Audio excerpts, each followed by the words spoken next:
buenos días. Vamos a escuchar el planteamiento de Alejandro Encinas acerca de la liberación de un presunto implicado en la desaparición de los jóvenes de Ayotzinapa que dejaron en libertad. Ayer que me preguntaron sobre este tema, dijimos que hoy se iba a informar. Entonces, le damos la palabra a Alejandro. Con su autorización, señor presidente, muy buenos días tengan todas y todos ustedes. Como ya es del dominio público, el pasado 30 de agosto, el juez primero de distrito en procesos penales federales de Tamaulipas, el juez Samuel Ventura Ramos, a través de la secretaria de acuerdos de este juzgado, dictó una sentencia absolutoria en favor de Gilardo López Astudillo, conocido como el Gil, quien es reconocido que operaba como jefe de la Plaza de Guerreros Unidos en la ciudad de Iguala al momento de la desaparición de los 43 estudiantes de Ayotzinapa. El juez determinó que no existían elementos para acreditar el delito de delincuencia organizada, desestimó 44 pruebas en contra de López Astudillo que buscaban acreditar el delito de secuestro, se circunscribió solamente a analizar 162 de los 791 tomos que forman parte de la averiguación y consideró que se había aplicado el delito de tortura, a pesar de que la Procuraduría General de la República de entonces realizó el examen médico-psicológico reconocido como Protocolo de Estambul, donde se acreditó que no había sido torturado, aunque hay que reconocer que faltó todavía hacer en este protocolo la prueba de audiometría.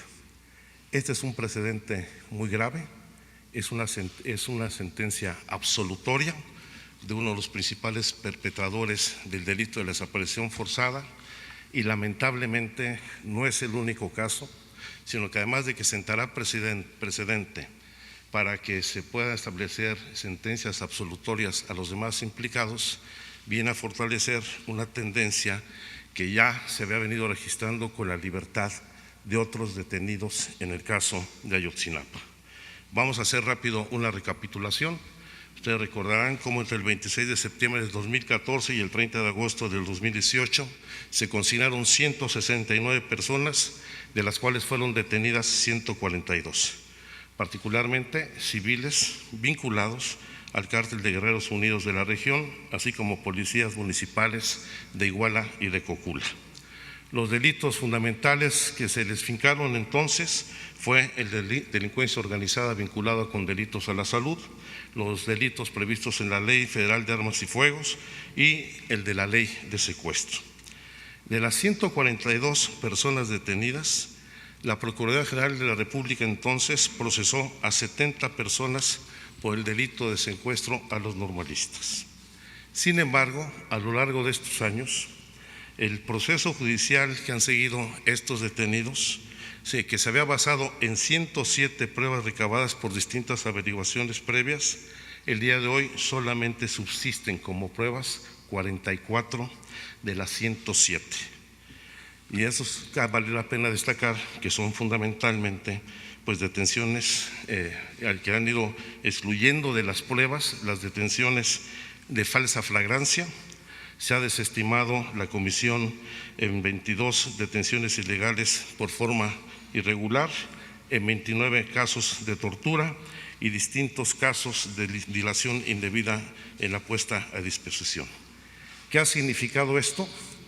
Que a la fecha han sido liberados 53 presuntos delincuentes de los 142 detenidos y ahora con el precedente de la libertad ya absolutoria de Gilardo López Astudillo, existen los elementos para que la autoridad judicial pueda liberar a otros 50 detenidos en este proceso. ¿Qué implica esto o qué evidencia esto? particularmente una indebida integración en la investigación por parte de las autoridades ministeriales basadas en irregularidades y graves violaciones a la ley. Hay que decirlo con toda claridad, la mal llamada verdad histórica se construyó con base en la simulación, en la fabricación de pruebas, en la tortura, en beneficio de los perpetradores y en contra del derecho de las víctimas. Habiendo elementos claros y suficientes para afincar y deslindar responsabilidades por los delitos cometidos, la actuación indebida de la autoridad judicial ha generado condiciones para que con una muy laxa interpretación de la ley se puedan retirar los cargos que se le imputaron a los detenidos. Y también esto implica una revisión profunda de los criterios judiciales que tienen que aplicarse. Y aquí debe tomarse en consideración que la aplicación de la justicia no puede reducirse solamente a la interpretación de la ley. Se trata de impartir justicia, no de interpretar la ley, y debe prevalecer siempre el interés superior del derecho de las víctimas por encima del derecho de los victimarios. Yo creo que son de los temas fundamentales que tenemos que definir y podemos hacer el día de hoy un exhorto a la Fiscalía General de la República para que reencauce la investigación, subsane las omisiones y permita una investigación diligente para poder deslindar las responsabilidades que se cometieron por parte de autoridades o civiles en esta desaparición.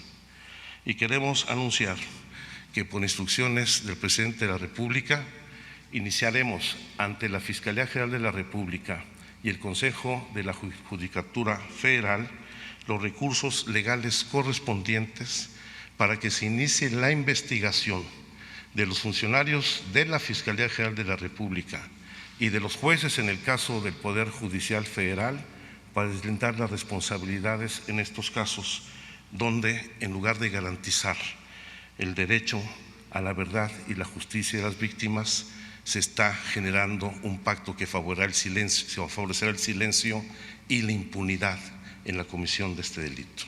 Por parte de la Comisión Presidencial por la Verdad y la Justicia en el caso de Ayotzinapa, seguiremos haciendo las investigaciones y diligencias que están en proceso, pero requerimos que la autoridad judicial y la Fiscalía General de la República hagan su trabajo y no permitan que estos hechos queden impunes. Es cuanto, señor presidente. Bueno, sobre este tema, si tienen algo que…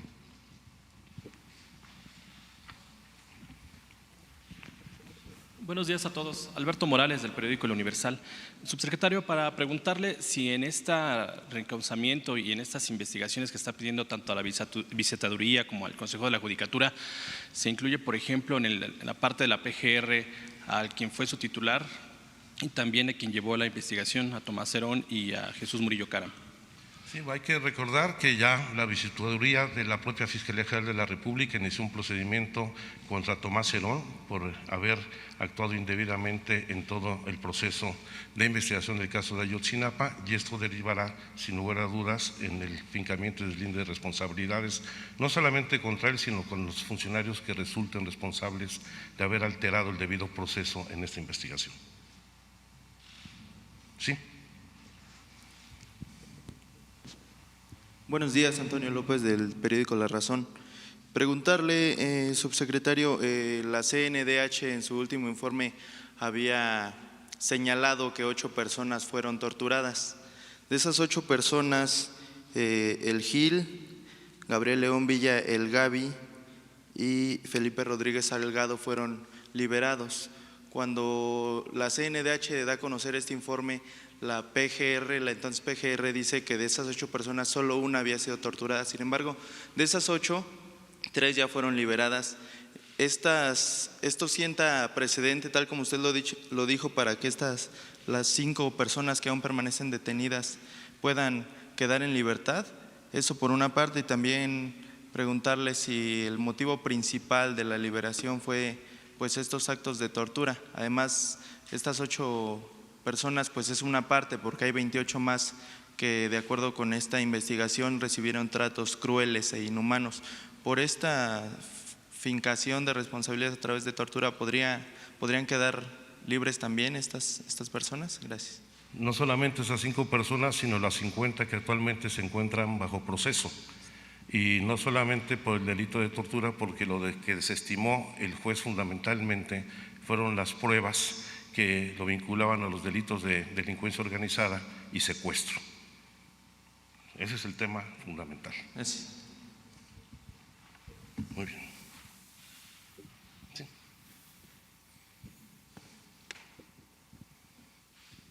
Gracias. Para consultar directamente si el fincamiento de responsabilidades va a alcanzar a Jesús Murillo Caram, por un lado, y por otro, si el riesgo de liberación de más involucrados en el caso Ayotzinapa incluye al exalcalde de Iguala, Abarca. En el caso de Abarca hay que recordar que el delito por el que está él detenido y procesado es fundamentalmente por el homicidio de Arturo Hernández Cardona, quien fuera síndico municipal en Iguala, y no necesariamente por los vínculos con la desaparición de los 43 estudiantes. ¿No habría riesgo de que saliera? En este caso, hasta ahora no hay ningún indicio de los que tenemos referentes de los 50 personas que pudieran tener alguna circunstancia de posible liberación por esta interpretación indebida de la ley. Y en el otro caso, por supuesto, que en el momento que se acrediten no solamente las violaciones al debido proceso, sino la fabricación o sembrado de pruebas en la formulación de la verdad histórica, va a alcanzar a todos los responsables de este dictamen que emitió la Procuraduría. ¿Sí? Buenos días, presidente. Buenos días, secretario. Se dice que Tomás Herón tiene actualmente camionetas blindadas, escoltas a su servicio, al igual que sus familiares. Usted acaba de decir que también se podría tener ahí un alcance de la justicia. ¿Esto es cierto? Y si se le van a quitar esos servicios que obviamente pues, estamos pagando los mexicanos. La información que tenemos es que se le ha brindado un amparo para que se le mantenga esa protección que deriva de una disposición reglamentaria para los servidores que ocuparon cargos de riesgo en la Procuraduría General de la República. El fiscal ordenó el retiro de esos servicios de escolta y de protección, sin embargo, un juez lo ha amparado para que se mantenga. Sí, por favor. Gracias, buenos días. Preguntarle, subsecretario, hasta este momento, ¿qué tanto se parece la verdad histórica que sostuvo Murillo Caram a lo que ustedes han indagado respecto de lo que pasó con los muchachos? ¿Dónde están? Hay revelaciones importantes, entiendo que son investigaciones que pertenecen también a la Fiscalía, pero ¿hay hallazgos importantes que se alejan de esa verdad histórica? Aunque no me dé el detalle. No hay ninguna identidad con la llamada verdad histórica. Los puntos de partida y de líneas de investigación son diametralmente distintos y la verdad histórica choca con la propia realidad. La realidad que estamos viviendo con esta impunidad que se está brindando a los victimarios. Se decía mucho en el pasado que habían participado elementos militares en la desaparición de los muchachos. ¿Esto se cae por sí solo? Los elementos de las Fuerzas Armadas, desde el general secretario hasta los mandos en Iguala, han brindado toda la información que se les ha requerido al respecto. No solamente hemos tenido ya reuniones directas con el general secretario y el Estado Mayor de la Defensa Nacional, se ha visitado las instalaciones del 27 Batallón de Infantería de Iguala y se ha dado respuesta a todos los requerimientos de información que la Comisión ha planteado a las Fuerzas Armadas. Gracias. Sí.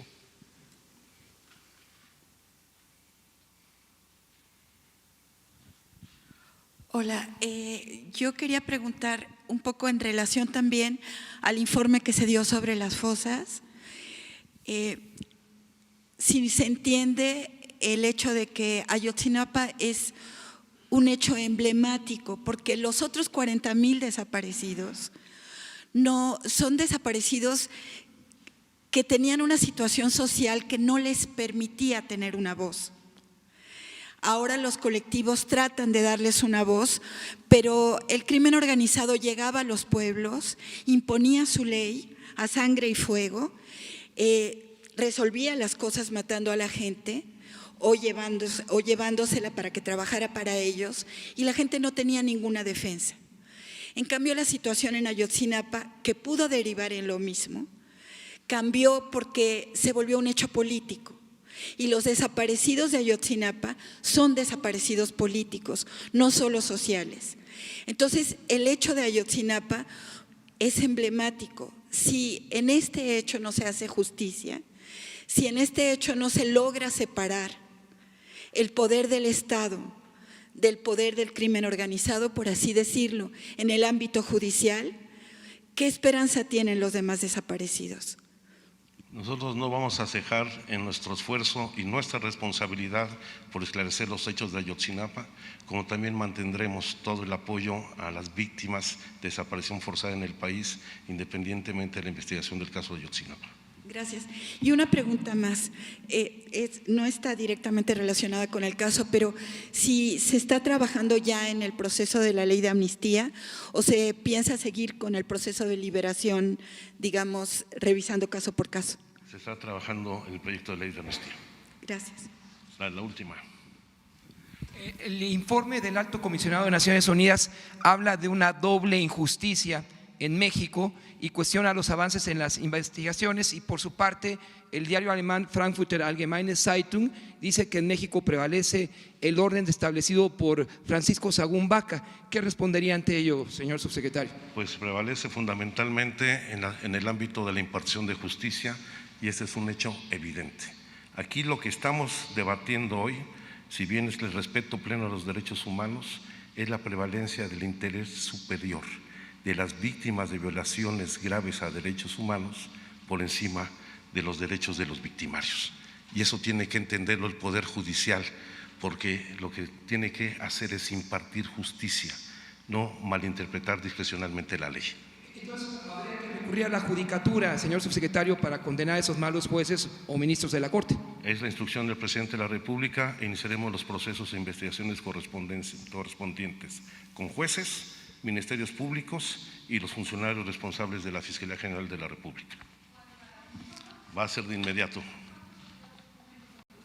Tanto de la Procuración de Justicia como de la impartición de justicia, ustedes van a presentar las quejas. Evidentemente, en el caso específico de esta liberación es un juez, y he dado su nombre, es el juez, déjenme decirlos para que no fallarle, Samuel Ventura Ramos, juez primero de distrito en procesos penales federales en Tamaulipas, que tendrá seguramente una gran interpretación de la ley, pero no va a poder explicar este acto de injusticia con las víctimas. Seguirá toda la investigación con todo el aparato de la PGR. Secretario, de estas 53 personas que permanecen detenidas, dice que 50 podrían caer en libertad. ¿Cuáles son las 3 personas de las que ustedes tienen seguridad que seguirán? No, pues ahí está la lista, la hemos anexado. Toda la información aquí es pública y por supuesto está en la presentación y al acceso de todo el público. Tenemos la relación puntual. Muchas gracias, señor presidente. Muy bien, ahora sí, en lo general.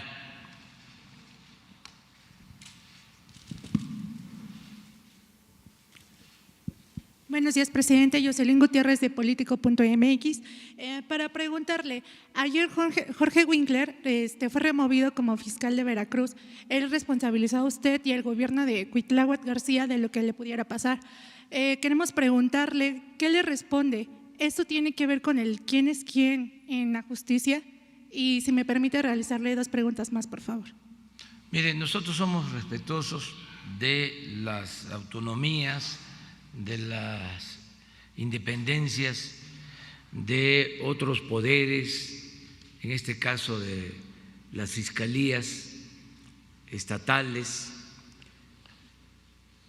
No tenemos nosotros el propósito de intervenir para quitar a funcionarios públicos de organismos independientes, de organismos autónomos. Lo que consideramos es de que se cometieron errores en el pasado porque se nombraron fiscales tanto para la impartición de justicia como para el combate a la corrupción a modo, es decir, fiscales propuestos por los gobernadores para que les garantizaran impunidad. Y eso está perjudicando mucho. El que haya una intromisión en las labores de justicia de grupos de intereses creados, de intereses políticos, que eso no debe de suceder. Es como este asunto que acabamos de tratar, en términos puramente legales, podríamos decir, es la Fiscalía, es el Poder Judicial. Sin embargo, es un asunto de justicia muy grave y por eso vamos a presentar formalmente una denuncia a la Fiscalía General y al Poder Judicial, en este caso que expuso Alejandro. En el otro asunto que tiene que ver con lo de Veracruz, fue, según entiendo, el Congreso local que tomó esa decisión. Pero es un hecho de que ha habido ahí una confrontación entre las autoridades locales y este fiscal que fue heredado desde la administración anterior, que fue propuesto por el anterior gobernador. Y esto no solo se dio en Veracruz, sino en todos lados. Y es una práctica que viene desgraciadamente de lejos, porque no hay en los estados, con algunas excepciones, autonomía de los poderes. En los estados sigue siendo el titular del Ejecutivo el poder de los poderes. Y estamos actuando de manera distinta en lo que corresponde al Poder Ejecutivo Federal, pero ojalá y esto se aplique a nivel estatal, que haya esta división, que haya este equilibrio entre los poderes. Es un proceso que se tiene que ir logrando poco a poco. Como segunda pregunta, ¿cuál es su postura ante la dimisión voluntaria de Porfirio Muñoz Ledo a la mesa directiva de San Lázaro? Pues ese es otro caso parecido. Nosotros no tenemos por qué intervenir. Sin embargo, yo creo que